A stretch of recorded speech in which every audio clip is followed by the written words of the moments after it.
Current షాకుతో మరణించిన ఓ మృతదేహాన్ని post mortem కోసం ఆసుపత్రికి తరలించారు. కుటుంబ సభ్యులు, బంధువులు తీవ్ర దుఃఖంలో ఉన్నారు. ఇంటికి పెద్ద దిక్కును కోల్పోయామని గుండెలు పగిలేలా ఏడుస్తున్నారు. ఇక ఇదే టైంలో కుటుంబ సభ్యులకు ఓ ఫోన్ కాల్ వచ్చింది. ఆ కాల్ చేసింది ఎవరో కాదు, చనిపోయాడని భావిస్తున్న వ్యక్తే. దీంతో అసలు ఏం జరుగుతుందో, ఏం జరిగిందో అన్న ఆందోళన మొదలైంది. సినిమాను మించిన ఈ క్రైమ్ స్టోరీ ఆంధ్రప్రదేశ్లోని తూర్పుగోదావరి జిల్లాలో జరిగింది.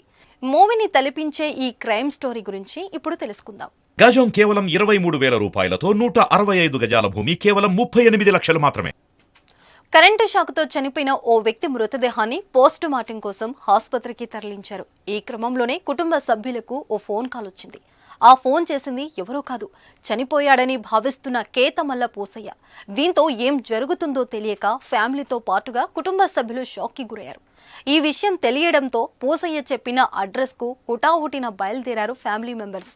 అక్కడి వెళ్లి చూడగా గాయాలతో పడి ఉన్న పూసయ్యను చూసి అందరూ ఆశ్చర్యపోయారు. అసలేం జరిగిందని అతడిని ప్రశ్నించగా సంచలన నిజాలు వెలుగులోకి వచ్చాయి.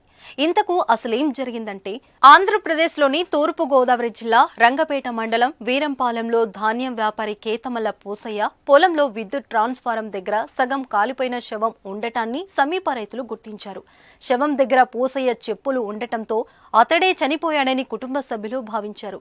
సమాచారం అందుకున్న పోలీసులు పోస్టు మార్టం కోసం మృతదేహాన్ని ఆసుపత్రికి తరలించారు. ఇదే టైంలో పూసయ్య నుంచి ఫోన్ వచ్చింది. ఇక ఈ ఘటనలో పూసయ్య విస్తుపోయే నిజాలను వెల్లడించాడు. నేను పొలం దగ్గరికి వెళ్ళగా అక్కడ 3 యువకులు ఓ మృతదేహంపై పెట్రోల్ పోసి నిప్పు అంటించారు. దీంతో నేను అక్కడికెళ్లి వారిని ప్రశ్నించగా వారు నాపై దాడి చేశారు. నా చెప్పులను అక్కడే పడేసి స్పృహ తప్పిన నన్ను ఆటోలో తీసుకెళ్లిపోయారు. ఆ తర్వాత నాకు స్పృహ వచ్చి చూస్తే రాజమహేంద్రవరం గ్రామీణ మండలం పిడిగొయ్యి దగ్గర పొలాలు ఉన్నాను. ఓ వ్యక్తి దగ్గర ఫోన్ నుంచి మీకు కాల్ చేశానంటూ పూసయ్య చెప్పుకున్నాడు.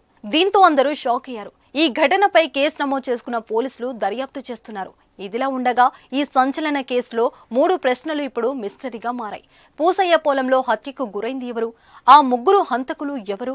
అసలు పూసయ్యను ఎందుకు హత్య చేయాలనుకున్నారు అన్న ప్రశ్నలు ఇప్పుడు పోలీసుల ముందున్నాయి. సినిమాను మించిన ఈ క్రైమ్ స్టోరీ స్థానికంగా సంచలనంగా మారింది. పొద్దున్న 5:30కి పొలం వెళ్తున్నానండి. పొలం వెళ్తుంటే మా చేలోనే బోర్ దగ్గర ట్రాన్స్ఫార్ దగ్గర లైట్ మండుతుంటే అక్కడ ఆగి అలా చూసేసరికి 3 మనుషులు దూరంగా ఉన్నారండి. ఏం చేస్తున్నారు, ఇక్కడ ఏం చేస్తున్నారా, వైర్లు కోసిపోతున్నారేమో, మంట వేసారని ఇక్కడ ఏం చేస్తున్నారని స్టాండ్ వేసేసరికి వాళ్ళు పరిగెట్టుకుని ఆటో ఎక్కేస్తున్నారు. నేను పరిగెట్టుకెళ్ళి పట్టుకున్నానండి.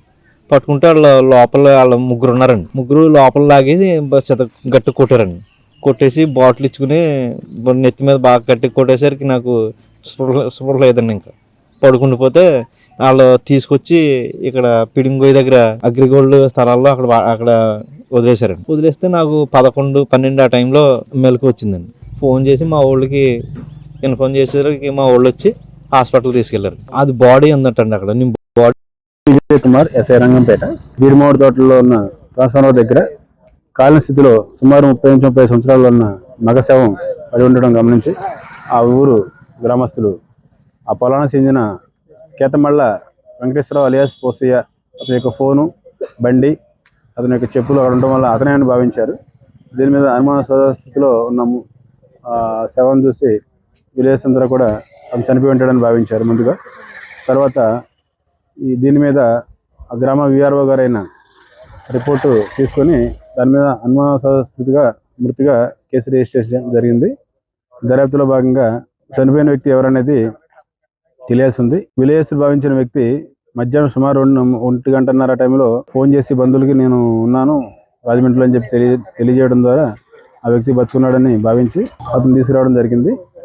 తదుపరి విచారణలో ఈ చనిపోయిన వ్యక్తి ఎవరనేది తెలియాల్సి ఉంది. కేసు దర్యాప్తులో భాగంగా ఎవరైనా చంపడేశారా అనేది కూడా ఆ కోణంలో కూడా ఆలోచిస్తున్నాము.